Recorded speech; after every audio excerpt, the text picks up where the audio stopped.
The rehearsal dinner had been perfect. Too perfect, maybe. Daniel stood in the hotel corridor, his hand frozen on the doorknob of their suite, listening to the muffled sound of crying from inside. Sarah's voice, broken and raw in a way he'd never heard before. He'd come back early. His best man, Marcus, had forgotten the rings at the restaurant, and Daniel had volunteered to retrieve them. A simple errand that would take 20 minutes. 20 minutes that would destroy everything. When he opened the door, Sarah sat on the edge of the bed, still in her rehearsal dress, mascara streaking down her face. Her phone lay beside her, screen dark. She looked up, and the guilt in her eyes told him everything before she spoke a word. "Daniel," she whispered, "we need to talk." Those 4 words, the universal prelude to disaster. He set the ring box on the dresser with careful precision, buying himself time to steady his breathing. "Okay. Her voice cracked. She pressed trembling fingers to her lips. "I don't know how to say this." The hotel room suddenly felt too small, the air too thick. Daniel remained standing, his surgeon's hands steady despite the chaos brewing in his chest. Years of medical training had taught him to stay calm in crisis. This shouldn't be different, but it was. "Just say it, Sarah."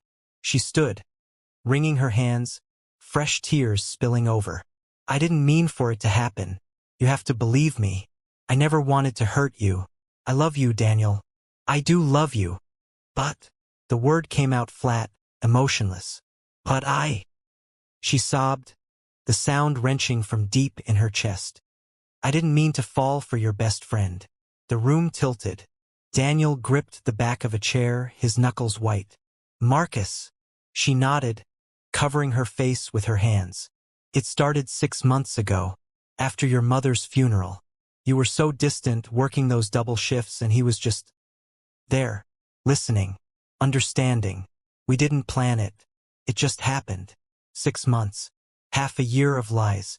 He thought back to every dinner, every gathering, every time the 3 of them had been together. Marcus, clapping him on the shoulder. Sarah, laughing at Marcus's jokes. The glances he'd dismissed as imagination. "How far?" His voice remained eerily calm. "Daniel, please." "How far?" "We kissed. Several times. And more. But it's over now. I ended it last week. I chose you. I want to marry you tomorrow. I want our life together." "You ended it last week."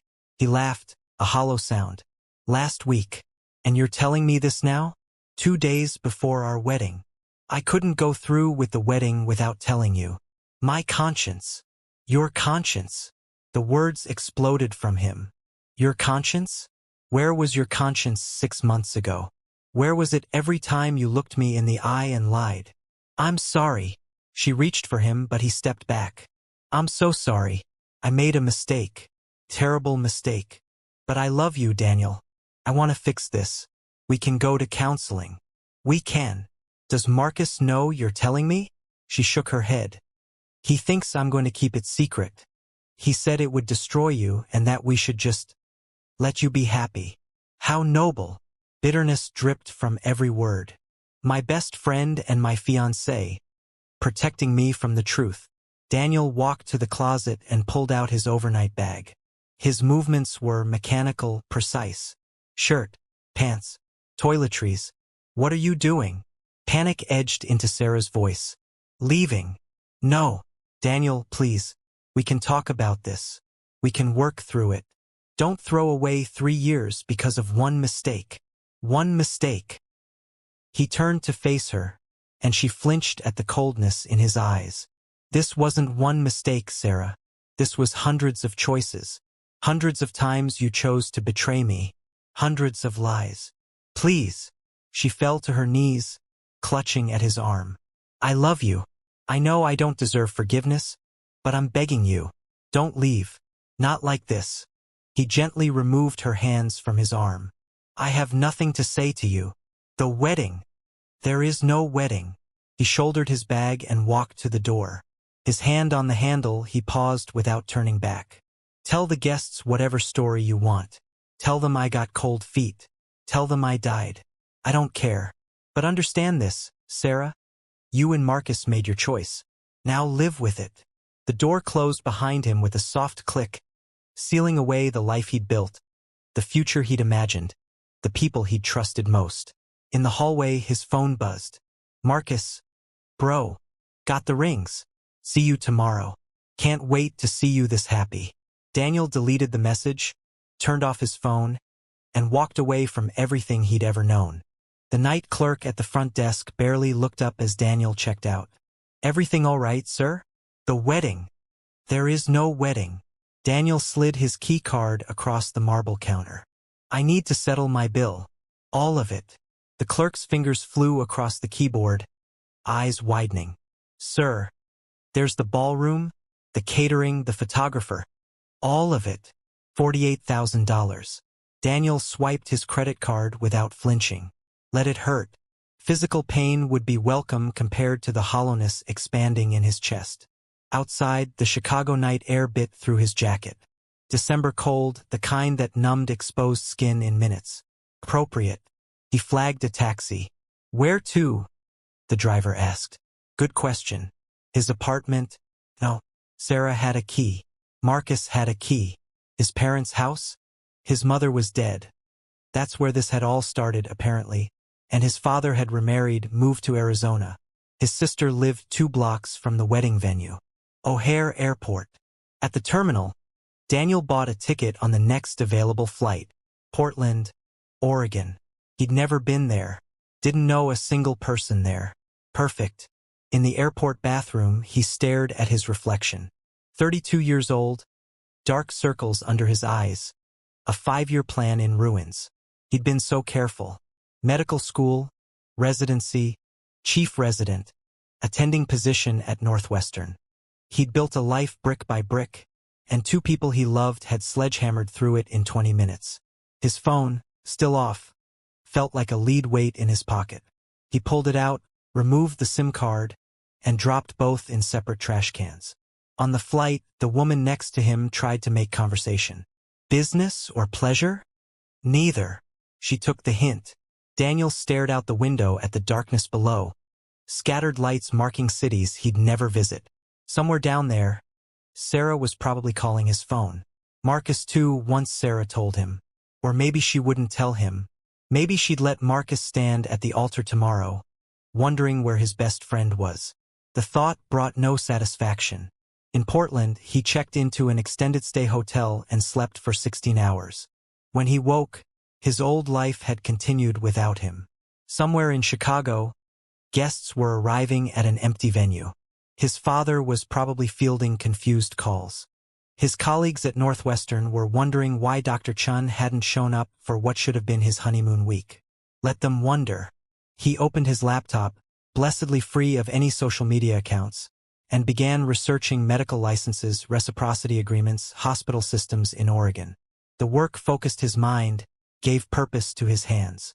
2 weeks later, Daniel had a new phone, a new number, and a new SIM card given only to his father with strict instructions. Don't share this with anyone. I'm fine. I need time. His father, bless him, asked only one question. Did she cheat? Yes. Take all the time you need, son. Daniel applied for Oregon medical licensure and took a temporary position at a community clinic in Bend, 3 hours from Portland. Small town, tourist economy, mountains close enough to disappear into. He rented a cabin outside town, bare walls and silence. At night, he didn't think about Sarah. He thought about Marcus. They'd met in college, freshman roommates thrown together by housing lottery. Marcus had been the extrovert to Daniel's introvert, pulling him to parties, teaching him to loosen up. They'd been best men at each other's college graduations. Marcus from business school, Daniel from pre-med. When Marcus's startup failed, Daniel had loaned him $50,000. When Daniel's mother died, Marcus had sat with him in the hospital chapel for 6 hours without speaking. Brothers. That's what they'd called each other. And Sarah, Daniel had met her at Marcus's birthday party 3 years ago. She'd been funny, smart, genuine. Or so he'd thought. They'd dated for 2 years before he proposed. Marcus had helped him pick the ring. Had it been happening even then? Had Marcus held that ring, knowing he wanted the woman it was for? Daniel pushed the thoughts away. At the clinic, he stitched wounds, diagnosed infections, prescribed antibiotics. Simple medicine, worlds away from the complex surgeries he'd been training for at Northwestern. His hands knew the work so well his mind could wander. But he never let it wander back. Christmas came and went. His father called. "Sarah's been trying to reach you through me." "Block her." "Already did. Just thought you should know." "Thanks, Dad." "Daniel? Are you eating?" He looked at the frozen dinner on his counter. "Yeah. Liar. But I love you anyway." January brought snow and a decision. Daniel couldn't hide in a clinic forever. He'd worked too hard, sacrificed too much to let betrayal steal his career too. He applied to Oregon Health and Science University's surgical program. His credentials were impeccable, his recommendations glowing. In March, they accepted him. By April, Dr. Daniel Chun was gone. In his place stood someone harder, colder, focused. He worked 100-hour weeks, took every surgery offered, published research others deemed too tedious. He didn't date, didn't make friends, didn't trust. 2 years passed, then 3, then 5. 7 years after the wedding that never was, Dr. Daniel Chun stood in operating room 3 at OHSU, his hands steady as he repaired a torn aorta. The patient, a logger who'd been crushed by equipment, had a wife in the waiting room, 3 kids, a mortgage. Normal things.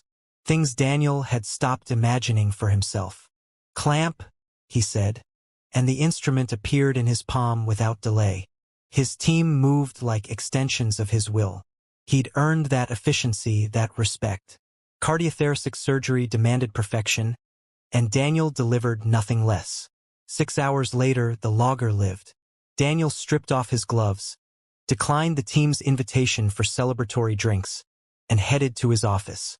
Dr. Chun, his assistant, Maria, caught him in the hallway. "Dr. Reeves wants to see you." Helen Reeves, chief of surgery. Daniel checked his watch, 10 p.m. "Now?" she said when you finished. "I told her you'd probably be too tired. I'll go." Dr. Reeves looked up from her desk when he knocked. Late 60s, steel gray hair, reputation for being brilliant and ruthless in equal measure. "Daniel, sit." He sat. "You've been here 7 years, she said without preamble. "In that time, you've published 17 papers, maintained a 96% surgical success rate, and trained some of our best residents. You're also miserable." Daniel kept his expression neutral. "I'm dedicated. You're isolated. There's a difference." She leaned back. "I'm retiring next year. The board is considering candidates for my replacement. You're on the short list." Chief of surgery. The pinnacle. Everything he'd rebuilt toward. "Thank you," he said carefully. "Don't thank me yet. The board wants someone who can lead, not just operate.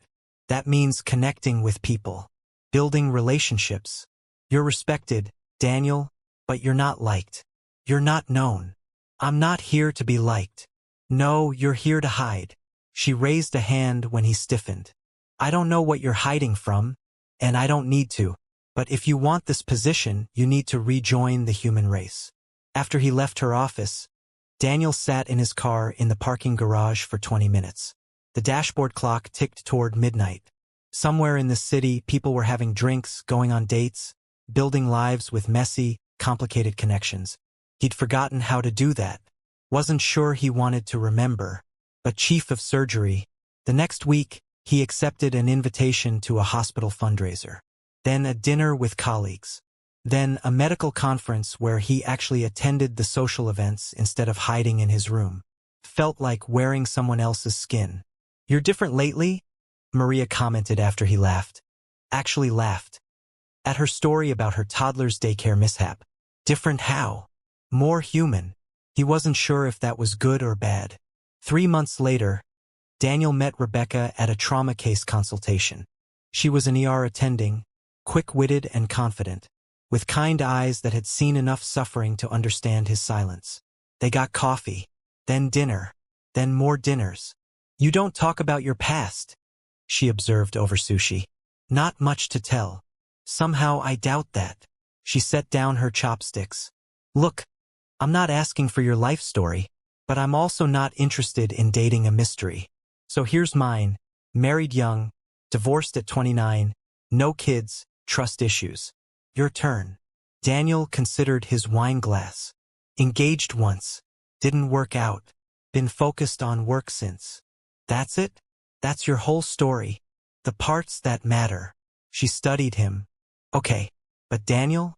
Whatever happened, whoever hurt you, they're still hurting you. You know that, right? He did know. He just didn't know how to stop it. They dated for 6 months. Rebecca was patient, understanding, never pushed. But Daniel could feel the walls between them, barriers he'd built and didn't know how to dismantle. When she said, "I love you," for the first time, he couldn't say it back. "It's okay," she said, though her eyes said otherwise. "Take your time." But time didn't help. 3 months later, over breakfast, she said, "I can't do this anymore. I'm sorry." "So am I." She touched his hand. "You're a good man, Daniel. But you're not available. Not really. Part of you is still in whatever past you won't talk about." After she left, Daniel called his father. "Did I make a mistake? With Rebecca? Or with isolating yourself for 7 years?" "Both." His father sighed. "Son, I can't answer that. But I'll tell you what I know. Your mother, God rest her, used to say that holding on to anger is like holding hot coals. You're the one who gets burned." "I'm not angry." "No? Then what are you?" Daniel didn't have an answer. In October, the hospital announced Dr. Reeves's retirement. The board would make their decision by January. Daniel threw himself into his work with renewed intensity, determined to prove he was the right choice. He didn't see the Facebook message until a week later, buried in the message requests folder of an account he barely used. "Daniel, to Sarah, please, I need to talk to you. It's important." He deleted it without responding. 2 days later, another message. "I know you probably hate me. I deserve that. But I'm in Portland. Please, just 5 minutes. Then I'll leave you alone forever." She was here, in his city, his sanctuary. Daniel stared at the message for a long time before typing. No. He blocked her account and went back to work. Sarah Winters. She kept her maiden name, never married. Stood outside OSU's main entrance, watching doctors and nurses stream past. She'd been there for 3 days, morning and evening shifts, hoping to catch a glimpse of Daniel. Hospital security had warned her twice about loitering. She was desperate enough not to care. In her rental car, she scrolled through the photos on her phone. There weren't many of Daniel. He'd always hated cameras, but she'd kept the few she had. Daniel at graduation. Daniel at his mother's funeral. Daniel the night he'd proposed, joy lighting his face. That man was gone. She'd killed him. 7 years had passed since the wedding that never happened. 7 years since she'd watched him walk out of that hotel room and out of her life.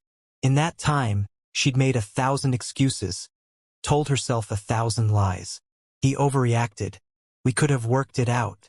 Time heals everything. But standing outside his hospital, Sarah finally understood. Some betrayals don't heal. They metastasize. "Ma'am." A security guard approached.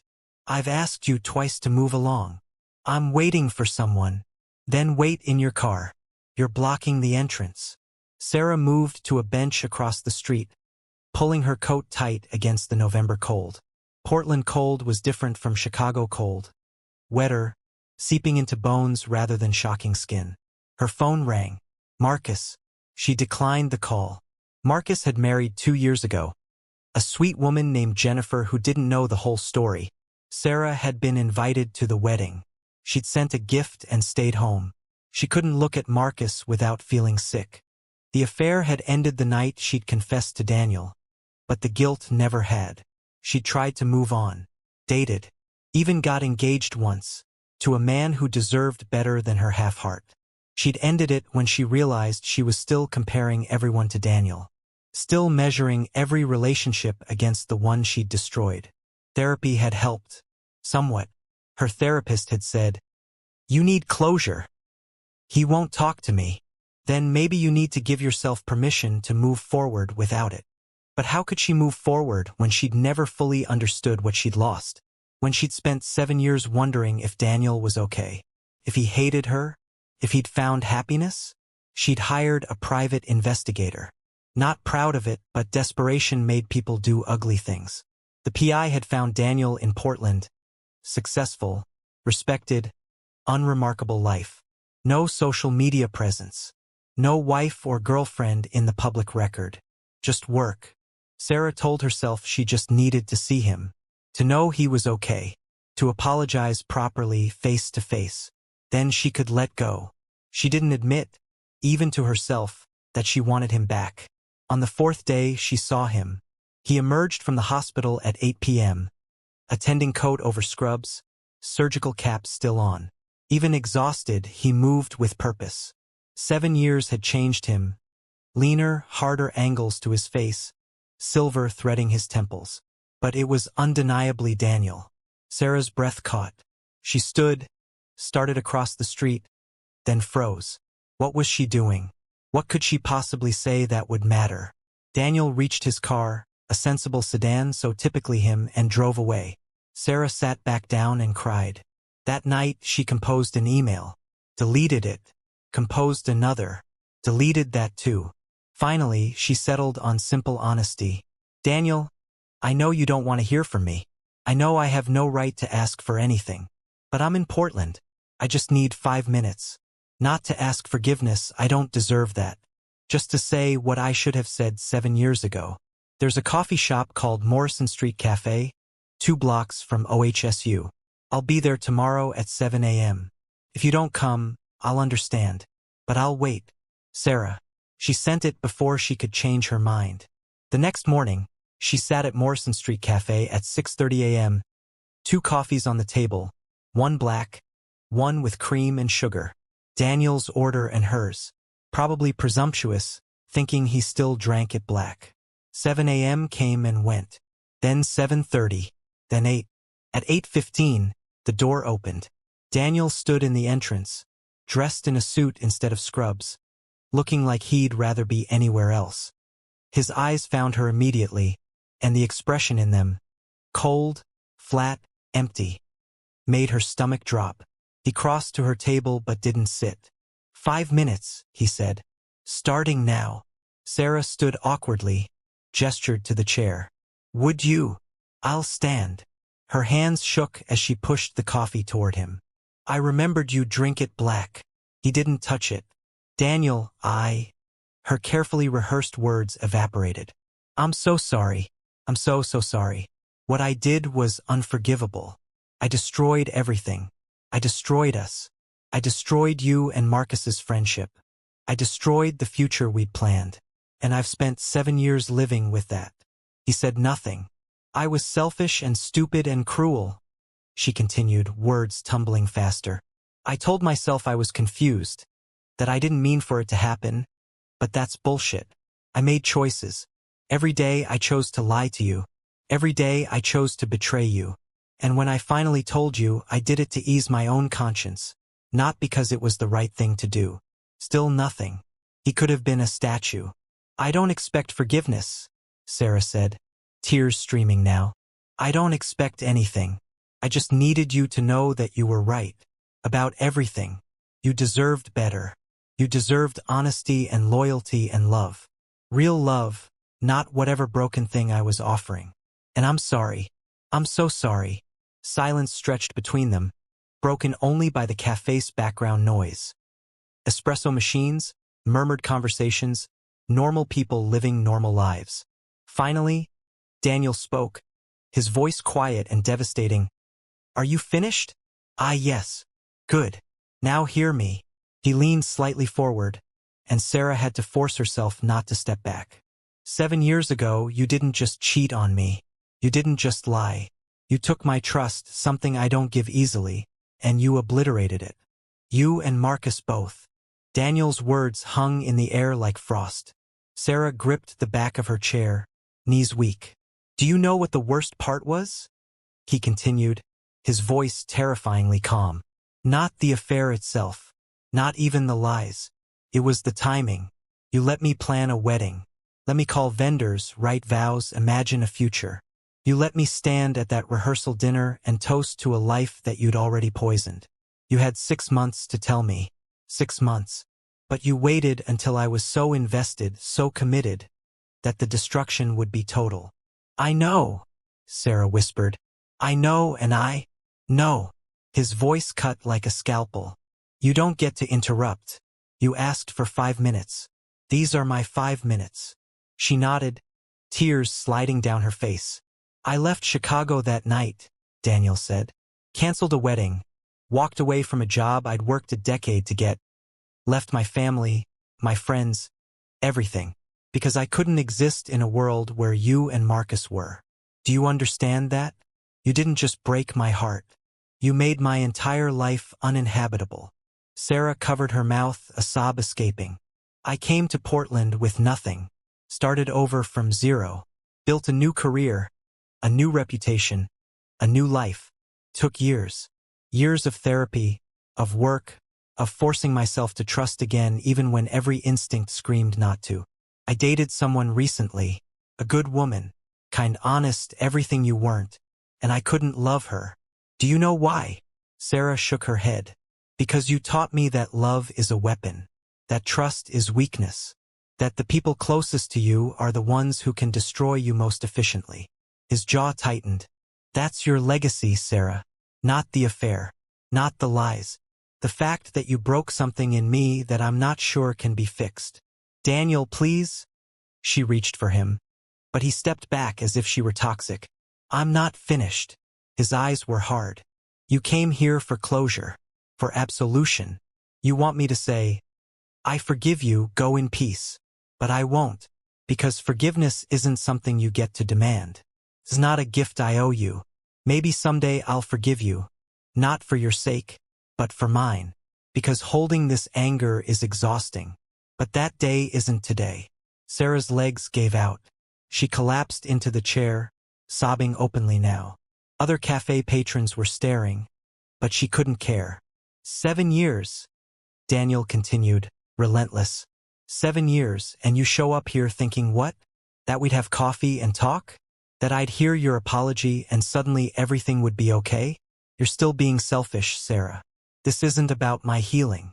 It's about yours. You want me to absolve you so you can stop feeling guilty. But I won't do that work for you. He pulled out his phone, checked the time. Your 5 minutes are up. Wait. Sarah looked up, mascara streaked and desperate. Please, just tell me one thing. Are you happy? Did you find someone?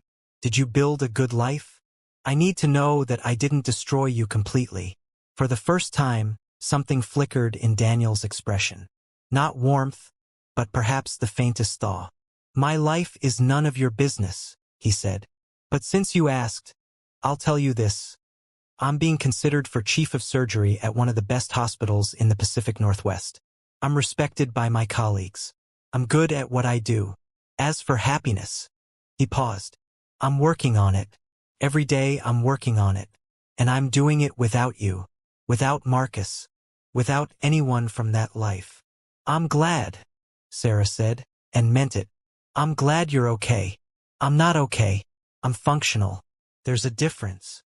Daniel picked up the coffee she'd bought him, held it for a moment, then set it back down without drinking. That person you knew, the one who loved easily, who trusted completely, he's gone. You chose chaos over loyalty, and that choice had consequences. For both of us. He turned to leave, then paused. Don't contact me again. Don't show up at my hospital. Don't send emails or messages or letters. If you truly care about my well-being, the best thing you can do is disappear from my life as completely as I disappeared from yours. I will, Sarah promised. I will. I'm so sorry, Daniel. He nodded once, a gesture devoid of warmth or forgiveness, and walked out of the cafe. Sarah sat there for 2 hours after he left, staring at the untouched coffee, watching her reflection in the dark liquid. She thought seeing him would bring closure. Instead, it had opened the wound wider, shown her the full scope of damage she'd caused. Her phone buzzed. Marcus again. This time she answered. Sarah? Thank God. I've been trying to reach you for days. Where are you? Portland. Silence. Then carefully, why? I saw Daniel. More silence. Then, how is he? Broken. Because of us. She wiped her eyes. Marcus, we need to talk.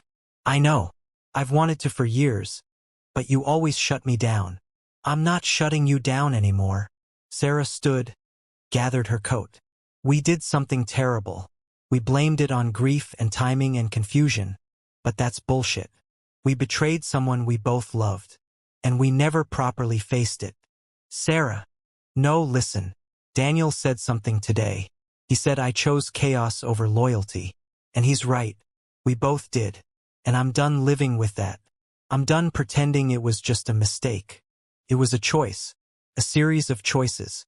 And I need to own that. Marcus's voice cracked. I think about him every day. Wonder if he's okay. If he hates us. If he ever thinks about reaching out. He doesn't. And we need to respect that.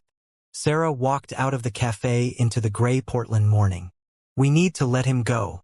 Really let him go. Stop wondering. Stop hoping. Stop carrying this guilt like a badge. We did this. Now we live with it. How do we do that? I don't know. Therapy? Actually being honest with the people in our lives. Stop running from what we did. She hailed a taxi. But whatever we do it without involving Daniel. We don't get to use his forgiveness as our absolution. After she hung up, Sarah booked a flight back to Chicago. At the airport, she composed one final email. Daniel, I promise not to contact you again, and after this I won't. But I need you to know you were right about everything. About me, about the betrayal, about the selfishness. I came here hoping to feel better. But I don't. I feel worse. Because now I've seen what my choices cost. Not just in the abstract, but in your eyes. You survived what I did to you, and that's remarkable. I hope someday you find happiness, real happiness, not just function. You deserve that. I won't bother you again. Sarah. She sent it before boarding, then blocked Daniel's email, deleted his contact information, removed every digital connection. If she truly cared about his healing, she had to let him go completely. 3 months later, Daniel sat in Dr. Reeves's office, the afternoon sun slanting through the windows. The board made their decision, she said, smiling. Congratulations, Dr. Chun. Effective July 1st, you'll be the new chief of surgery. Daniel felt the weight of 7 years lift slightly. Not disappear, but shift. Thank you. You've earned it. These last few months especially, you've seemed different, more present. He thought about Sarah's visit, about Rebecca, about all the ways he'd been living half a life. I'm trying, he said simply. That evening, Daniel drove to the coast. He walked along the beach, cold wind whipping his hair, waves crashing in endless rhythm. He thought about Sarah's email, the one he'd read once and never responded to. Thought about Marcus, who'd sent a letter through Daniel's father. An apology, an explanation, a plea for forgiveness that Daniel had burned without reading. He thought about Rebecca, who'd texted last week. I heard about Chief of Surgery. Proud of you. Hope you're well. He'd responded, thank you. Would you like to get coffee sometime? I promised to actually talk this time. Her response, I'd like that. Maybe it wouldn't work out. Maybe he was too damaged. But maybe, just maybe, he could learn to live again instead of just surviving. Daniel picked up a smooth stone and hurled it into the ocean. 7 years of anger, 7 years of isolation, 7 years of walls. The stone disappeared beneath the waves. He pulled out his phone and dialed his father. Dad? I'm ready to come home for a visit. Is that okay? Son, that's more than okay. That's wonderful. I might need to talk. About everything. I'll be here. I'm always here. After they hung up, Daniel stood on the beach for a long time, watching the sun set over the Pacific. Sarah had been right about one thing. Her betrayal had nearly destroyed him. But nearly wasn't completely. He'd survived. Built something new. Become someone stronger, if harder. The old Daniel was gone. The one who trusted easily, loved completely, believed the best in people. That man had died in a Chicago hotel room 7 years ago. But maybe that was okay. Maybe this Daniel, cautious, guarded, but still capable of hope, was enough. He walked back to his car, keys in hand, the taste of salt on his lips. Behind him, the ocean continued its eternal work, wearing down stone, smoothing rough edges, proving that even the hardest things could be changed by time and pressure. Tomorrow he'd have coffee with Rebecca. Next month he'd visit Chicago. Next year he'd be chief of surgery. And someday, not today, maybe not for years, he might wake up and realize the pain had faded to a scar. Still there, still tender if pressed, but no longer the defining feature of his existence. Until then, he'd work, build, heal others, and in healing them, slowly heal himself. It wasn't forgiveness. It wasn't closure. But it was progress. And for now, that was enough.